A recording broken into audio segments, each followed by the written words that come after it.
What up, everybody? It's your main man, Theo E.J. Wilson. Somebody help me make sense of this right here, right? Sweden, no lockdown, 10 million people, 5,500 deaths from COVID-19.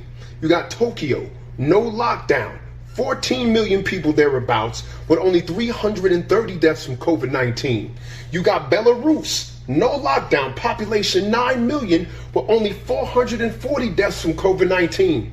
You got New York City, population around 8 to 9 million, 32,000 deaths from COVID-19 to this day. The countries with the highest death tolls per 100,000 all had lockdowns. Some people say, well, it's because these countries got different forms of government, you know what I'm saying? So, for example, Sweden is a liberal democracy, and Japan is a parliamentarian republic, and Belarus is basically a dictatorship. So there could be differences in how the count is done.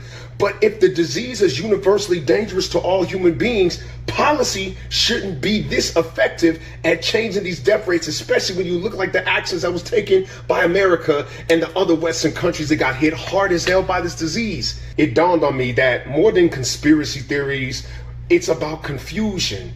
What nobody's talking about is that we as a people are just getting conflicting information from the authorities that we're supposed to trust the most. And people, because of the politicization of this whole issue, are taking the data that they want and running with it. And that's why we can't get on one accord. For example, the CDC says wear masks. We have conducted tests among the people who are working in highly infectious hospital zones, all of our frontliners and essential workers, and we see that masks are effective, right? Everybody has to use them.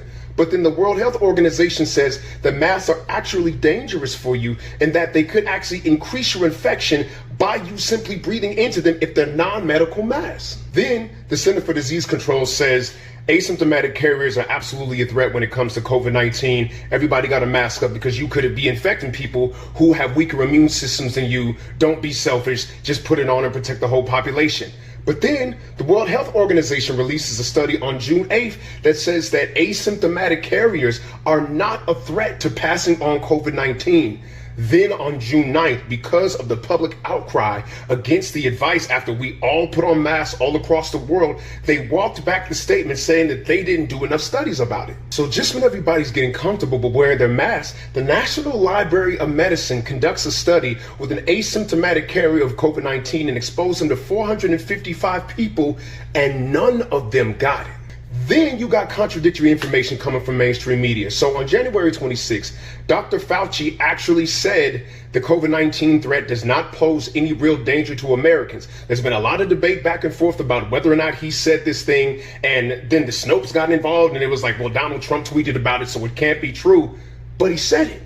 You even have the Washington Post telling us earlier in the year to all get a grip. COVID-19 is not that much of a threat. They put the yet at the end of it, but the general color and energy of the article said, y'all, chill out. Don't freak out over COVID-19. It's not going to hurt us that bad in America. Now, even the contradictory information is affecting legislation. So right now in Denver, there is a law that went out across everybody who reopened during the reopening season that's operating gyms that says you have to work out with a mask at all times, even when you're doing your cardio. But the World Health Organization explicitly says do not exercise with the mask on, and it gives a plethora of reasons why that's not a smart thing to do, which is even common sense. I mean, think about it.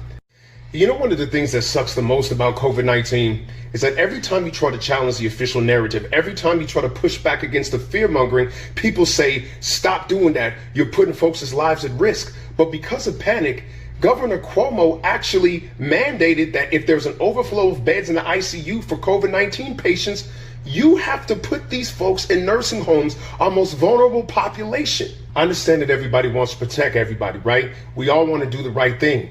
But when you say, listen to the scientists, okay, well, here's scientists saying that there are 80 times more people infected with COVID-19 than we previously suspected, and that the disease was here much, much earlier than we all thought it was, right? They're doing serology studies all across the country, and then people are saying, well, not that science. Don't pay attention to that study. According to the scientists, the actual infected count could be 80 times what we think it is, bringing the death rate down 80 times, which is good news. Mainstream doesn't care. Dr. Birx herself, a scientist, said that 50% of the tests could give a false positive. Mainstream doesn't care.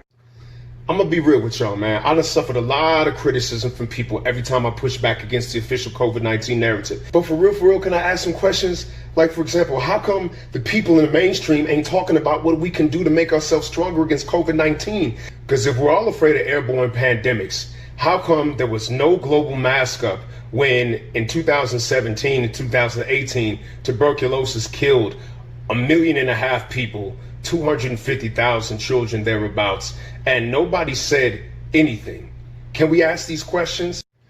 Like when we say that the virus got a 99.6 survival rate, that means a 0.4 mortality rate, right? And everybody was like, well, if you take that and everybody gets it in America, then it's millions and millions of people. If we're concerned, then how about the Hong Kong flu in 1968 that had a 0.5% mortality rate? And it killed 100,000 Americans. If we adjust that up to today's population, that would be 166,000 Americans dead. No masks, no shutdowns, no quarantine. Why? I mean, why do people get shamed for talking about the economic fallout from this?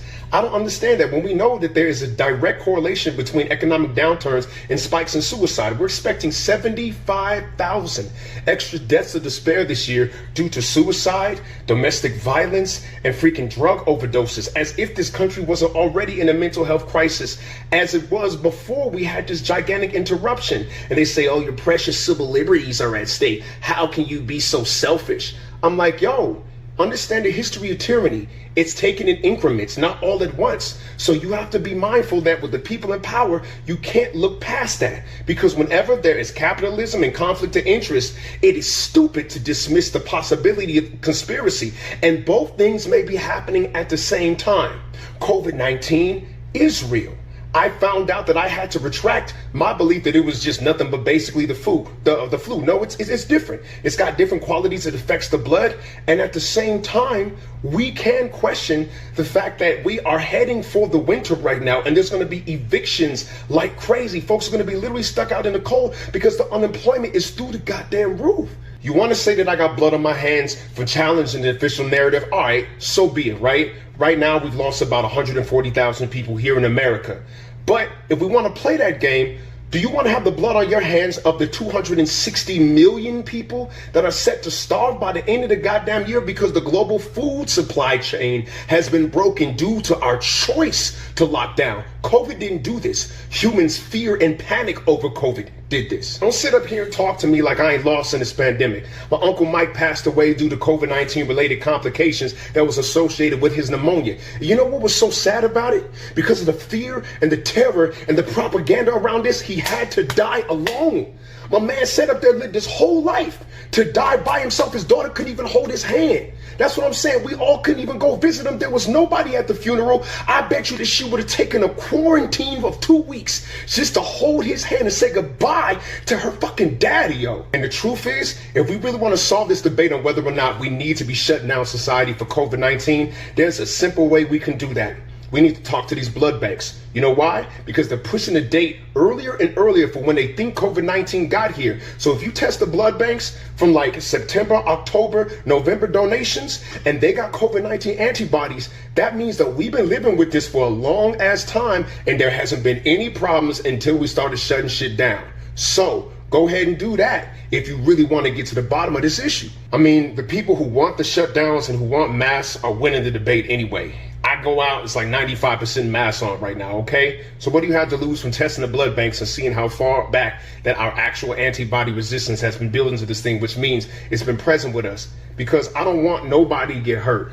I am not in the business of putting folks' lives at risk, but I will not let fear stop me from asking questions. And I found that two things were true. Number one, I was wrong about COVID being just the flu. It is something different. And number two, it's inconsistent as hell. And there are real questions that need to be answered because the other fallout is going to be far deadlier than disease.